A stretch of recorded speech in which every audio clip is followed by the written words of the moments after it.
The Lady or the Tiger. In the very olden time, there lived a semi barbaric king whose ideas, though somewhat polished and sharpened by the progressiveness of distant Latin neighbors, were still large, florid, and untrammeled, as became the half of him which was barbaric. He was a man of exuberant fancy and withal of an authority so irresistible that at his will he turned his varied fancies into facts. He was greatly given to self communing, and when he and himself agreed upon anything, the thing was done. When every member of his domestic and political systems moved smoothly in its appointed course, his nature was bland and genial. But whenever there was a little hitch and some of his orbs got out of their orbits, he was blander and more genial still, for nothing pleased him so much as to make the crooked straight and crush down uneven places. Among the borrowed notions by which his barbarism had become semified was that of the public arena, in which, by exhibitions of manly and beastly valor, the minds of his subjects were refined and cultured. But even here, the exuberant and barbaric fancy asserted itself. The arena of the king was built not to give the people an opportunity of hearing the rhapsodies of dying gladiators, nor to enable them to view the inevitable conclusion of a conflict between religious opinions and hungry jaws, but for purposes far better adapted to widen and develop the mental energies of the people. This vast amphitheatre, with its encircling galleries, its mysterious vaults, and its unseen passages, was an agent of poetic justice, in which crime was punished or virtue rewarded by the decrees of an impartial and incorruptible chance.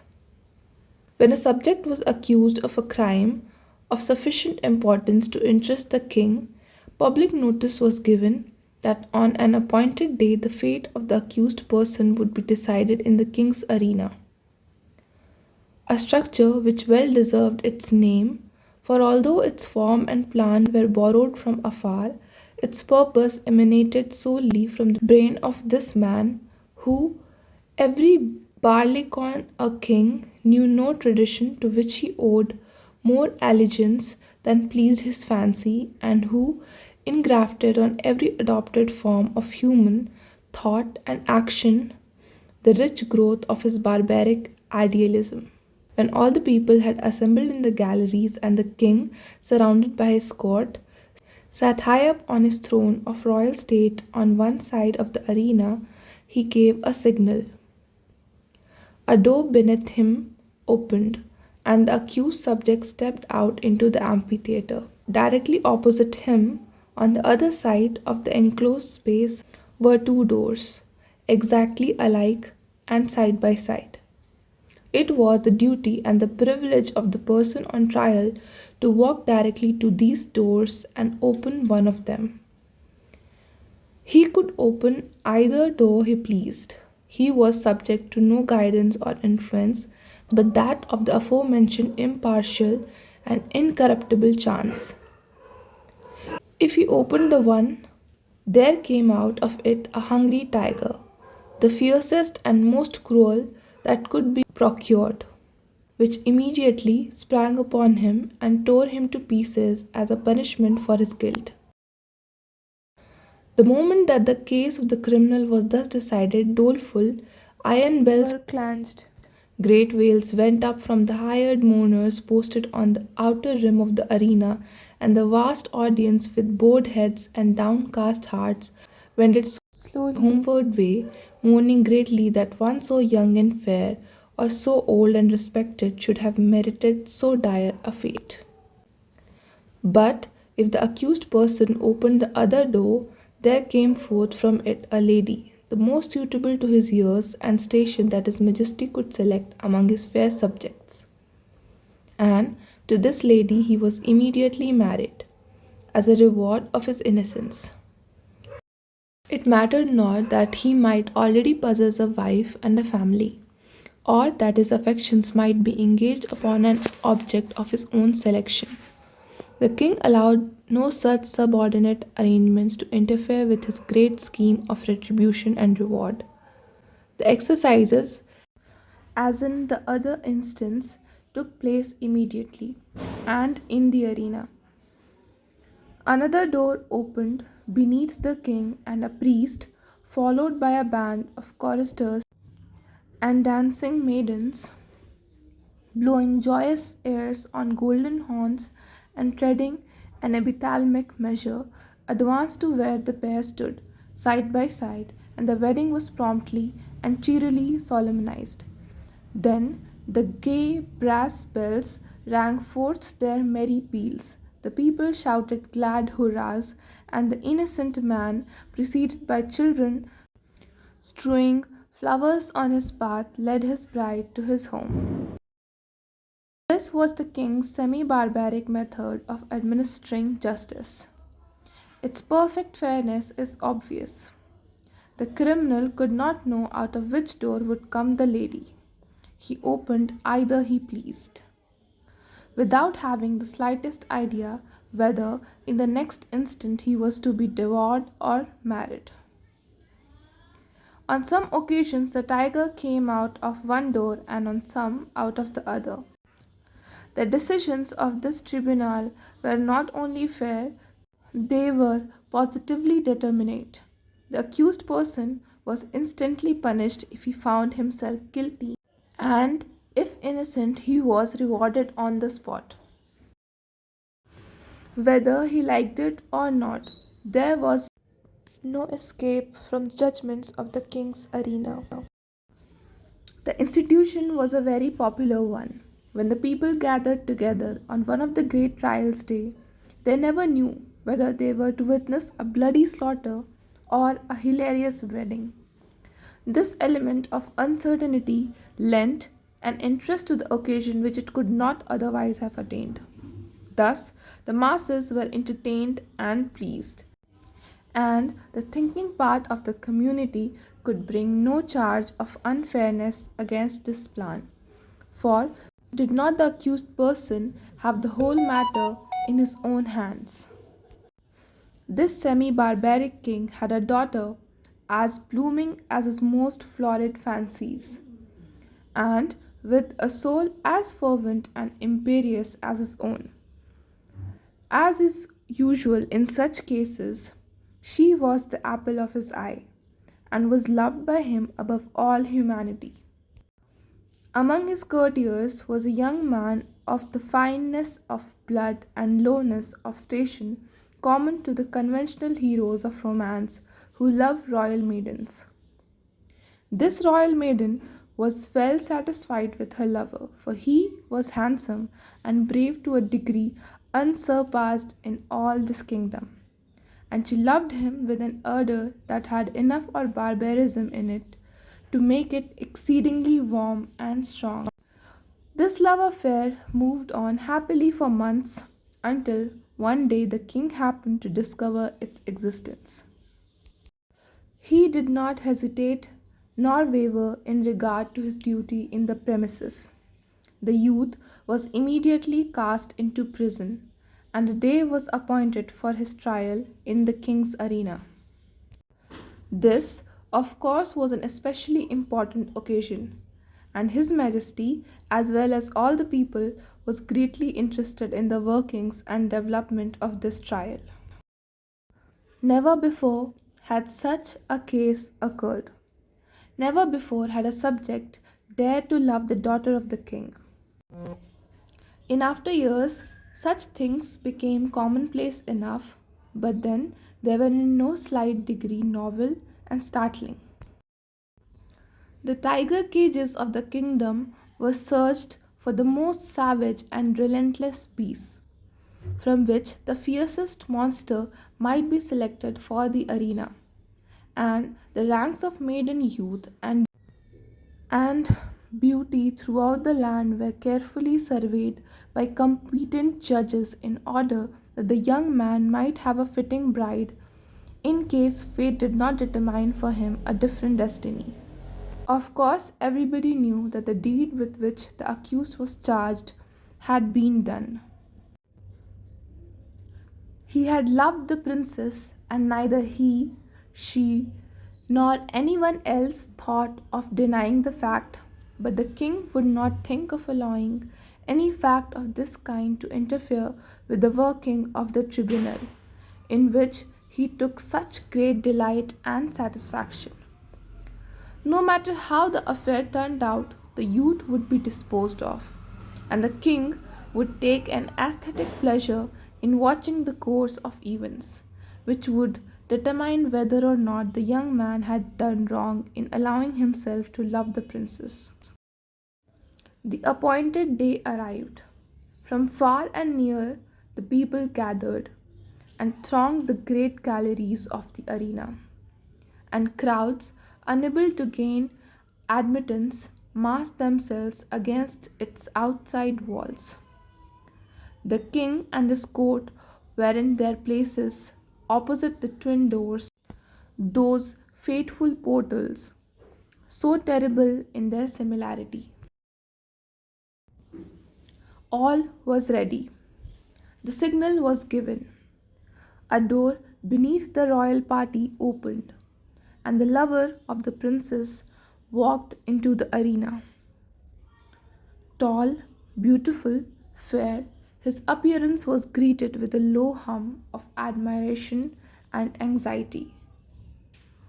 Half of the audience had not known so grand a youth had lived among them. No wonder the princess loved him. What a terrible thing for him to be there. As the youth advanced into the arena, he turned, as custom was, to bow to the king. But he did not think at all of that royal personage. His eyes were fixed upon the princess, who sat to the right of her father. Had it not been for the moiety of barbarism in her nature, it is probable that the lady would not have been there. But her intense and fervid soul would not allow her to be absent on an occasion in which she was so terribly interested. From the moment that the decree had gone forth that her lover should decide his fate in the king's arena, she had thought of nothing, night or day, but this great event and the various subjects connected with it. Possessed of more power, influence, and force of character than anyone who had ever before been interested in such a case, she had done what no other person had done. She had possessed herself of the secret of the doors. She knew in which of the two rooms that lay behind those doors stood the cage of the tiger with its open front, and in which waited the lady.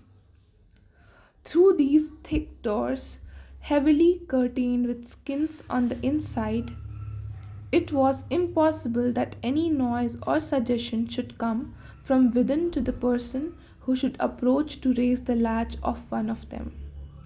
But gold and the power of a woman's will had brought the secret to the princess. And not only did she know in which room stood the lady ready to emerge, all blushing and radiant, should her door be opened, but she knew who the lady was. It was one of the fairest and loveliest of the damsels of the court, who had been selected as the reward of the accused youth, should he be proved innocent of the crime of aspiring to one so far above him, and the princess hated her.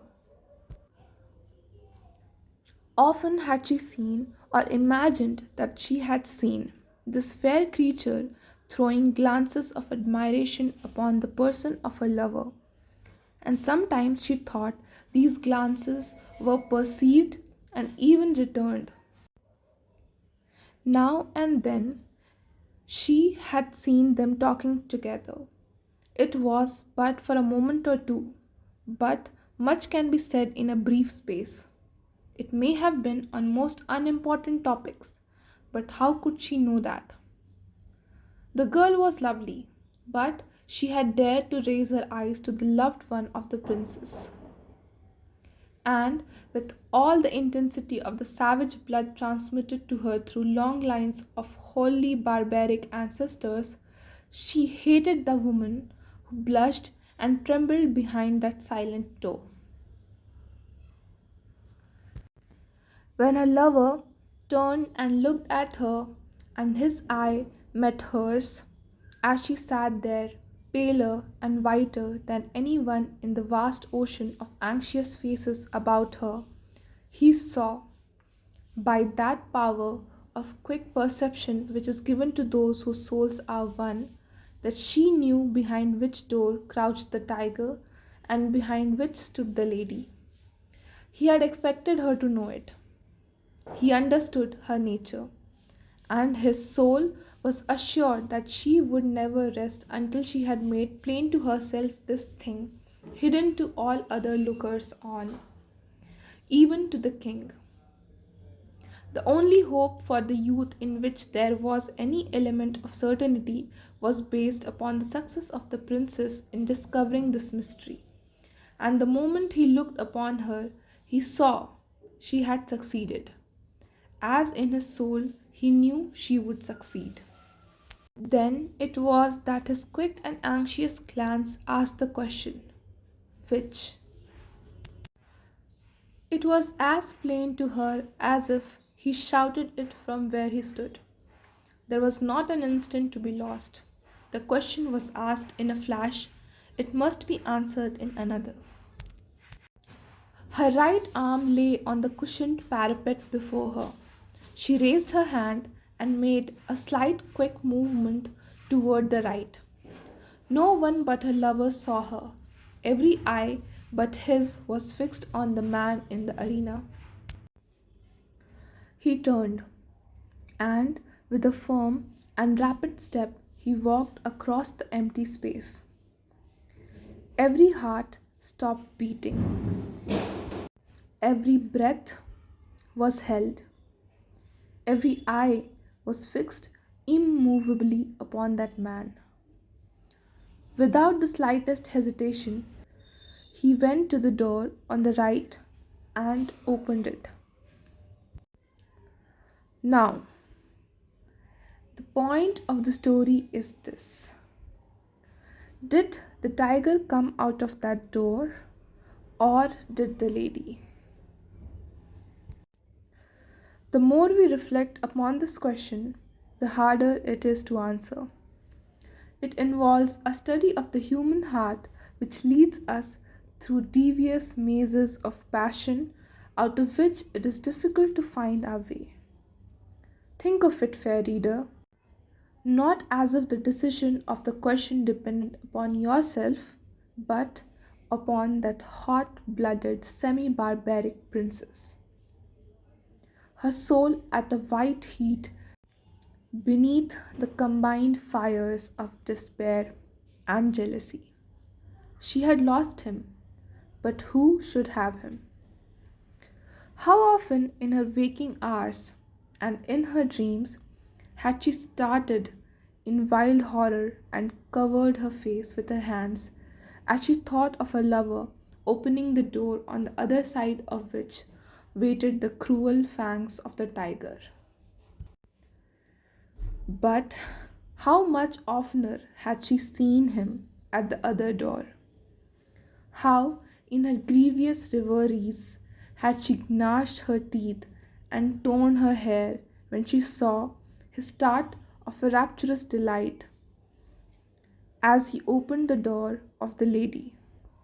How her soul had burned in agony when she had seen him rush to meet that woman with a flushing cheek and sparkling eye of triumph.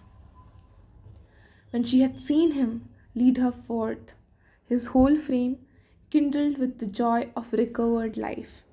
When she had heard the glad shouts from the multitude, and the wild ringing of the happy bells. When she had seen the priest with his joyous followers advance the couple and make them man and wife before her very eyes, and when she had seen them walk away together upon the paths of flowers, followed by the tremendous shouts of the hilarious multitude, in which her one despairing shriek was lost and drowned.